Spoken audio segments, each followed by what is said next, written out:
आज की कहानी का शीर्षक है जैसे को तैसा। श्यामदास बहुत ही निर्धन व्यक्ति था।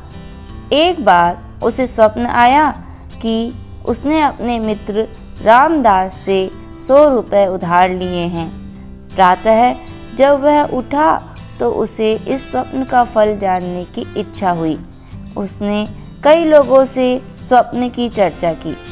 इसी तरह यह बात फैलकर रामदास के कानों तक भी जा पहुंची। सुनकर रामदास के मन में लालच जाग उठा।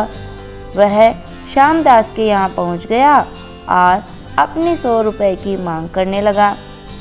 श्यामदास बहुत 100 रुपये, किंतु वह तो मैंने स्वप्न में लिए थे। श्यामदास ने हैरानी से कहा, तुमने चाहे जैसे भी लिए हो, अब लौटाने तो पड़ेंगे। मेरे पास कई गवाह हैं जिसके सामने तुमने स्वयं कर्जा लेना स्वीकार किया है। सीधी तरह से रुपए लौटा दो, वरना मुझे दरबार में जाना पड़ेगा, रामदास ने धमकी देते हुए कहा। गरीब श्यामदास भला रामदास को 100 रुपये कहाँ से देता। अतः बात दरबार तक पहुँच गई। रामदास ने पूरी तैयारी के साथ श्यामदास पर मुकदमा किया था। सभी गवाह और सबूत श्यामदास के खिलाफ थे। बादशाह अकबर ने न्याय के लिए बीरबल को आगे कर दिया। बीरबल ने दोनों पक्षों की बात गौर से सुनी।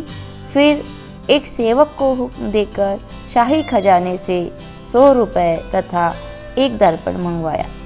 सेवक दोनों चीज़ें ले आया तो बीरबल ने 100 रुपये दर्पण के सामने रखे और दर्पण में दिखने वाले रुपए की तरफ इशारा करके बोला, जाओ, जो रुपए तुम्हें दर्पण में दिख रहे हैं उठा लो।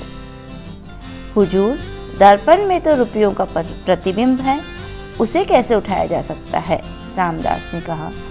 क्यों, स्वप्न भी तो प्रतिबिंब होता है।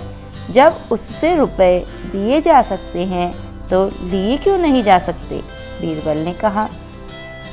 बीरबल ने श्यामदास को बाइज्जत बरी कर दिया और रामदास पर झूठा मुकदमा चलाने तथा दरबार का समय व्यर्थ करने के कारण जुर्माना लगा दिया। बीरबल के न्याय से बेहद प्रसन्न हुए बादशाह अकबर।